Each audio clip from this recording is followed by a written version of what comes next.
आवाज़ इंडिया के सारे ही दर्शकों को तथा उनके माध्यम से भारत का संविधान जिन्हें भारत के सार्वभौम लोग कहते हैं, उन लोगों को साधुवाद, विनम्र अभिवादन, उनके प्रति मंगल कामना और सप्रेम जय भीम। मैं आज आप लोगों से इस विषय पर चर्चा करने जा रहा हूँ। वह विषय है माननीय doctor B R Ambedkar, OBC की जनगणना एवं आरक्षण। वर्तमान संदर्भ में यह विषय बड़ा ही समयोचित है। 2021 में जनगणना की प्रक्रिया शुरू हो जानी चाहिए थी, परंतु कोरोना के चलते वह प्रक्रिया थोड़ी विलंब से शुरू होने वाली है, मगर शुरू होगी ही। कुछ समय से महाराष्ट्र में और महाराष्ट्र के बाहर भी जो ओबीसी समुदाय है वह कह रहा है कि इस वक्त 2021 की जनगणना में जाति आधारित जनगणना हो और ओबीसी की कुल जनसंख्या में कितनी जनसंख्या है यह निर्धारित किया जाए, और इसीलिए 2021 की जनगणना उनके लिए महत्वपूर्ण है। ओबीसी हो, अनुसूचित जाति हो, जनजाति हो, इन सारे लोग जब जनगणना के संबंध में बात करते हैं तो कहीं ना कहीं इस प्रश्न का संबंध आरक्षण से जुड़ जाता है। और इसीलिए डॉक्टर बी आर अम्बेडकर, माननीय डॉक्टर संविधान के निर्माता doctor B R Ambedkar, OBC की जनगणना एवं आरक्षण, इस विषय पर आज हम लोग बात करेंगे। अम्बेडकर के पर्सपेक्टिव के आधार पर, अम्बेडकरी दृष्टिकोण के आधार पर हम बात करना चाहेंगे। कहीं ना कहीं जनगणना हो, डॉक्टर बी आर अम्बेडकर हो या आरक्षण हो, इनका कहीं ना कहीं संबंध संविधान से आता है। संविधान हम भारतीयों का संविधान है, हम भारत के लोगों ने उसको स्वीकृत किया है, अधिनियमित किया है, अंगीकृत किया है और स्वयं को समर्पित भी किया है। इसलिए जब भी संविधान से संबंधित कोई प्रश्न उपस्थित होता है तो सारे भारतीयों ने यह हमारा प्रश्न है, हमारे से संबंधित प्रश्न है, इस दृष्टिकोण से इस प्रकार के प्रश्न को देखना चाहिए, इस प्रकार से यह देखा जाना चाहिए। ध्यान रहे, मैं संविधान की जब भी बात करता हूँ, संविधान के संबंध में संविधान निर्माता के जब भी बात करता हूँ, तो मैं केवल और केवल भारतीय होने के नाते भारत के लोगों को, भारतीयों को संबोधित करता हूँ। और मेरी आज की चर्चा को, मेरे आज के अभिव्यक्ति को भी आप एक भारतीय की दृष्टि से ही देखेंगे, ऐसी मैं उम्मीद करता हूँ। विषय रखने से पहले कल और परसों जो दो न्यूज़ आई हैं, उन दो न्यूज़ के संबंध में मैं आपको संक्षेप में बताना चाहता हूँ। बड़ी ही एक संक्षिप्त टिप्पणी है। कुछ दिन पहले मोदी सरकार ने, मोदी सरकार ही कहूँगा मैं, भारत सरकार नहीं कहूँगा, क्योंकि सारे ही लोग, विशेषतः बीजेपी के लोग मोदी सरकार कहते हैं, भारत की सरकार नहीं कहते हैं, तो मैं भी मोदी सरकार कहूँगा। मोदी सरकार ने अपने मंत्रिमंडल का विस्तार किया, और मंत्रिमंडल का विस्तार करते समय ऐसा कहा जा रहा है कि मंत्रिमंडल में ओबीसीयों की संख्या बहुत अधिक है, ओबीसीयों का प्रतिशत सबसे अधिक है। और इसी का आधार लेकर महाराष्ट्र के भूतपूर्व मुख्यमंत्री देवेंद्र फडणवीस जी ने कहा है कि यह सरकार तो ओबीसी की सरकार है। पहली बार भारत में स्वतंत्रता प्राप्ति के बाद 1952 से लेकर तो 2021 तक कभी भी इस प्रकार का परिवर्तन नहीं हुआ, इस प्रकार की सरकार अस्तित्व में नहीं आई। पहली बार भारत में ओबीसी की सरकार अस्तित्व में आई है। और फिर यदि फडणवीस की बात मान ली जाए, ओबीसी का सबसे अधिक प्रतिनिधित्व मंत्रिमंडल में है, यह यदि स्वीकार किया जाए तो परसों ही लोकसभा में केंद्रीय गृह राज्य मंत्री नित्यानंद राय एक बयान देते हैं, और बयान में कहते हैं कि 2021 की जनगणना जाति आधारित जनगणना नहीं होगी, केवल और केवल अनुसूचित जाति और अनुसूचित जनजातियों की संख्या ही जाति आधारित लिखी जाएगी, या उनकी जनगणना ही जाति आधारित होगी। अन्य किसी की भी जनसंख्या जाति आधारित आगणन नहीं किया जाएगा।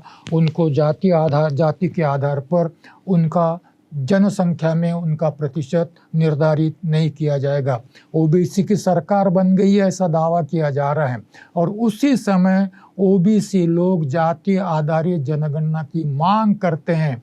इस कुल जनसंख्या में भारत के ओबीसी कितने प्रतिशत है ये निर्धारित हो ऐसी मांग करते हैं, और उसी समय पार्लियामेंट में एक गृह मंत्री का बयान आता है कि 2021 की जनगणना जाति आधारित जनगणना नहीं होगी।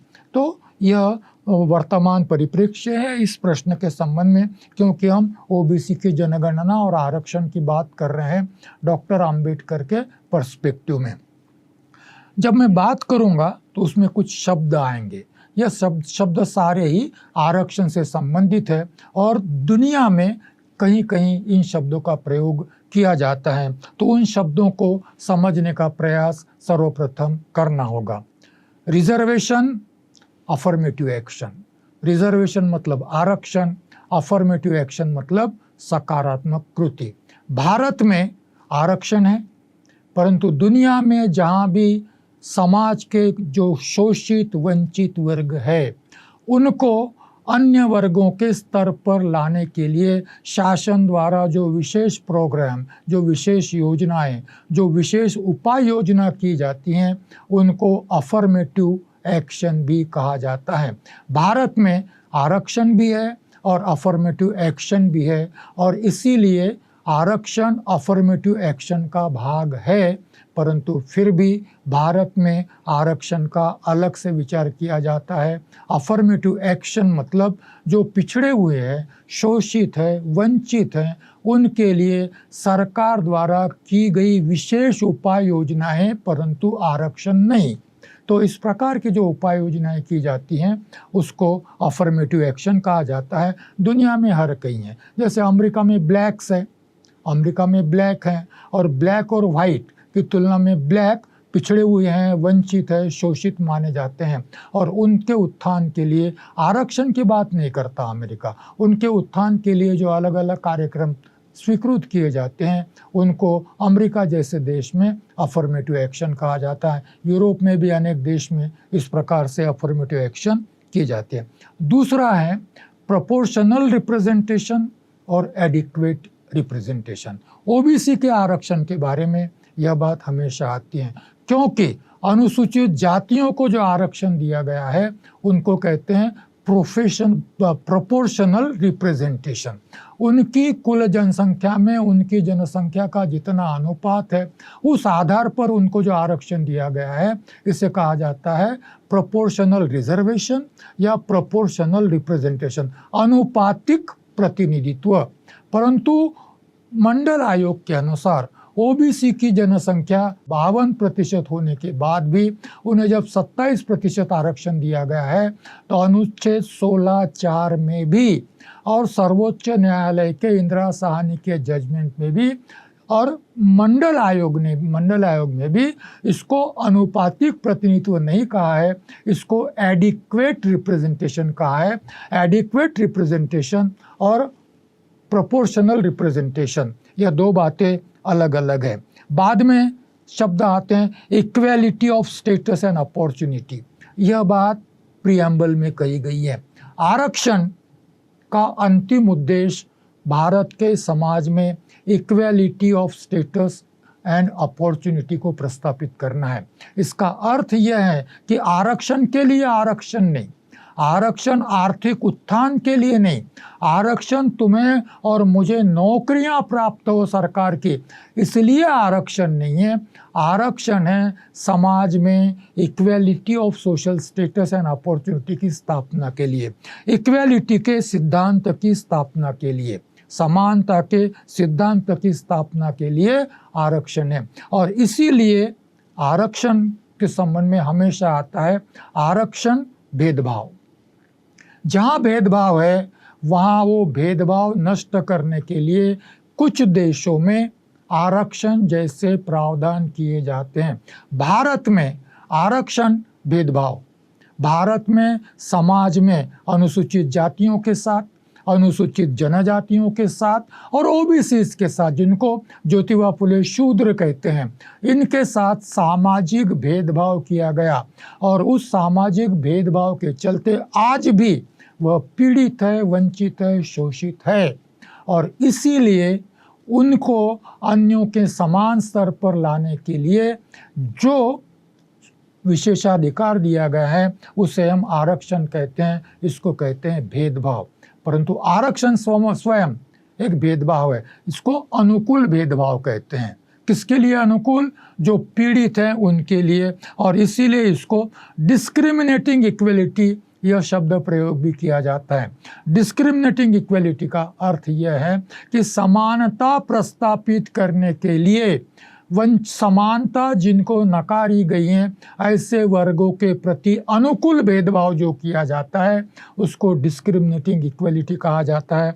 मैं विस्तार से इसमें जाऊंगा नहीं। कभी कभी इसको कॉम्पेंसेटरी डिस्क्रिमिनेशन भी कहते हैं। सर्वोच्च न्यायालय के निर्णय में यह शब्द बार बार आता है। इसका अर्थ यह है कि भूतकाल में जो भेदभाव किया गया उसके दुष्परिणाम वर्तमान में भी जिनके प्रति भेदभाव किया वो भुगत रहे हैं, और इसीलिए भूतकाल के भेदभाव का परिणाम भुगत रहे हैं, इसलिए उनको क्षतिपूर्ति मिले, इसलिए उनके लिए अनुकूल भेदभाव किया जाता है। उसको कॉम्पेंसेटरी डिस्क्रिमिनेशन कहते हैं। और फिर शब्द आता है एब्सोल्यूट इक्वलिटी। एब्सोल्यूट इक्वलिटी का अर्थ यहाँ पर यह लगाया गया है कि किसी को भी किसी प्रकार का आरक्षण नहीं, किसी को भी किसी प्रकार का आरक्षण नहीं, सबको सबके साथ समान व्यवहार, इसको एब्सोल्यूट इक्वलिटी कहा जाता है। परंतु आरक्षण के माध्यम से समानता प्रस्तापित करने के प्रयास को रिलेटिव इक्वलिटी भी कहा गया है। रिलेटिव इक्वलिटी का अर्थ होता है कि कभी कभी असमान लोगों के साथ समानता प्रस्तापित करने के लिए असमान व्यवहार करना पड़ता है। समानता प्रस्तापित करने के लिए असमान व्यवहार असमानों के साथ जब किया जाता है तो उसे रिलेटिव इक्वलिटी भी कहते हैं। ये शब्द जब मैं आपसे वार्तालाप करूंगा, जब मैं आपसे आपके प्रति अभिव्यक्त होऊंगा, तब शायद ये शब्द उस अभिव्यक्ति में आने की संभावना है। इसीलिए पहले ही मैंने उनका स्पष्टीकरण आपको दे दिया है। हम में से बहुत सारे लोग जानते हैं कि राजर्षि छत्रपति शाहू महाराज को आरक्षण का जनक कहा जाता है। राजर्षि छत्रपति शाहू महाराज को आरक्षण का जनक कहा जाता है। 26 जुलाई 1902, 26 जुलाई 1902, अभी कितने साल हो गए हैं? 119 साल हो गए हैं। 26 जुलाई 1902 को एक राजा ने एक आदेश जारी किया।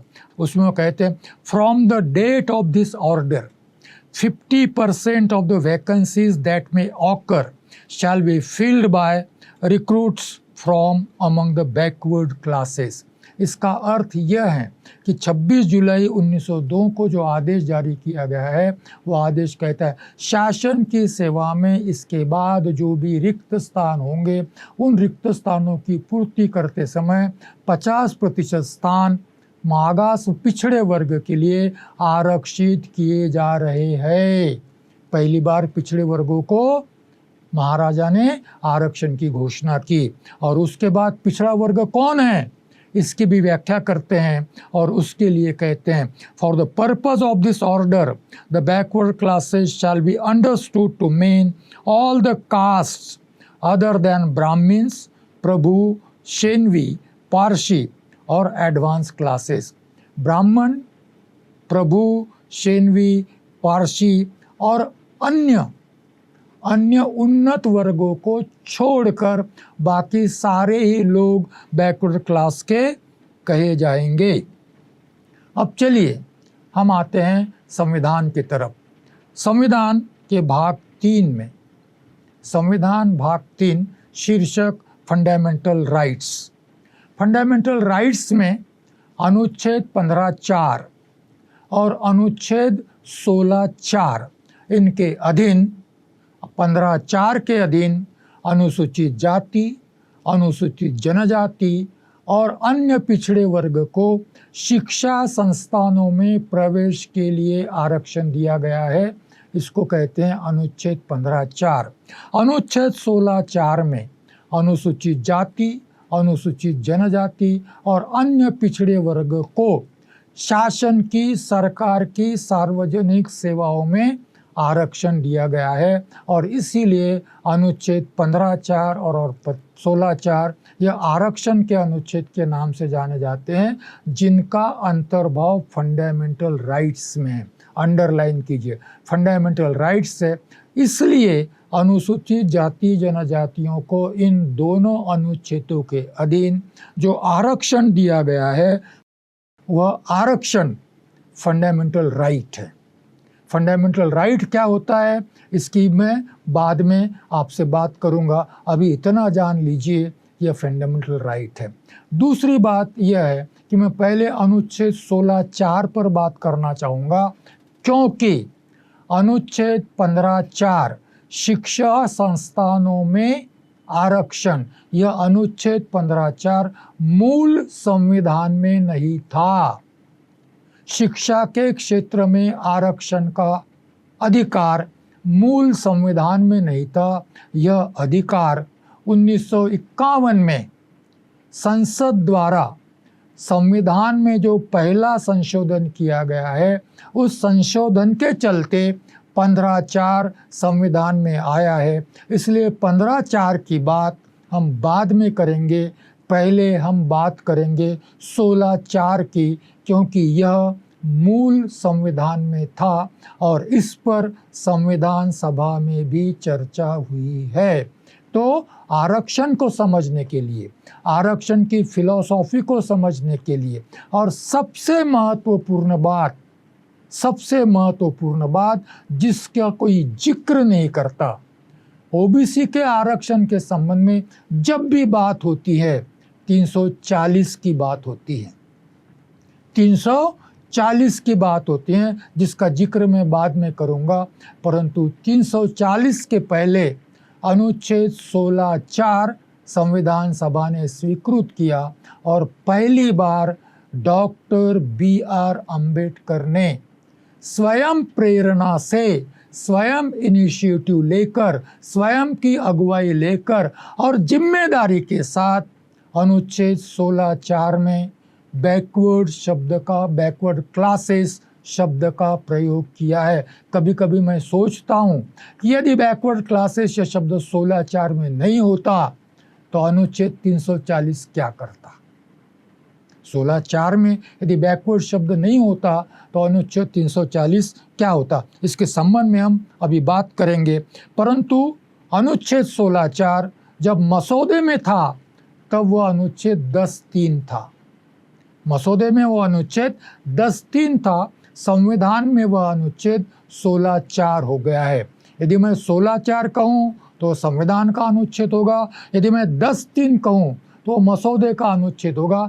दोनों बातें एक ही है। आइए अनुच्छेद 16(4) की हम बात करते हैं। उसके पहले एक बात मैं आपको बताना चाहूँगा कि मूल अनुच्छेद में पिछड़ा वर्ग यह शब्द नहीं था, तो बिना पिछड़ा वर्ग यह शब्द नहीं था तो कैसे अनुच्छेद बना था। वो अनुच्छेद ऐसा था कि इस अनुच्छेद की कोई बात राज्य को नागरिकों के किसी वर्ग के पक्ष में, नागरिकों के किसी वर्ग के पक्ष में पिछड़ा वर्ग शब्द नहीं था। और फिर डॉक्टर अंबेडकर कहते हैं, drafting committee undertook on its own shoulders the responsibility of introducing the word backward, which I admit did not originally find place in the fundamental right in the way in which it was passed by the assembly।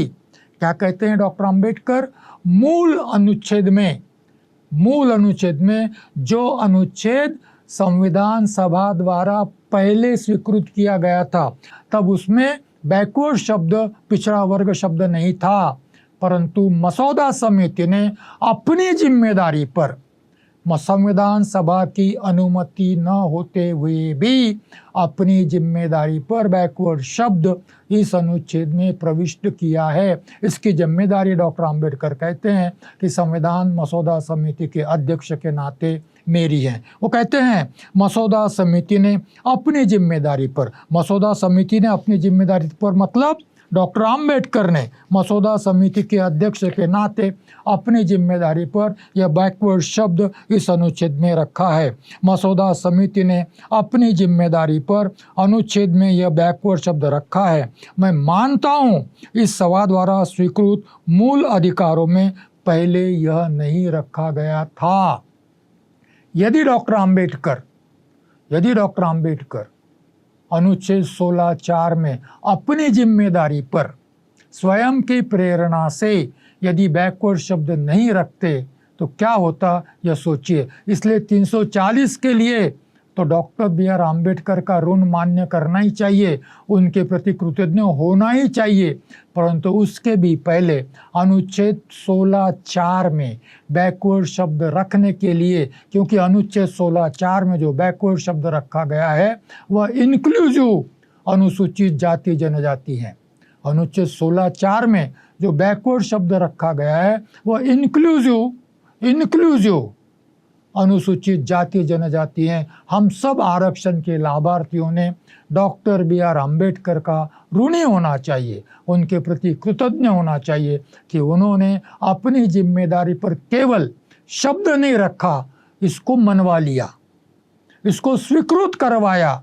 संविधान सभा में किसी ने उनसे ये नहीं पूछा कि बिना संविधान सभा की अनुमति के आपने इसको क्यों रखा यहाँ पर, पूछा नहीं, स्वीकृत करवा लिया। इसके लिए हम जब तक आरक्षण है, जब तक संविधान है, जब तक 16(4) संविधान में है, तब तक हम सब आरक्षण के लाभार्थियों को डॉक्टर अंबेडकर के प्रति कृतज्ञ रहना चाहिए।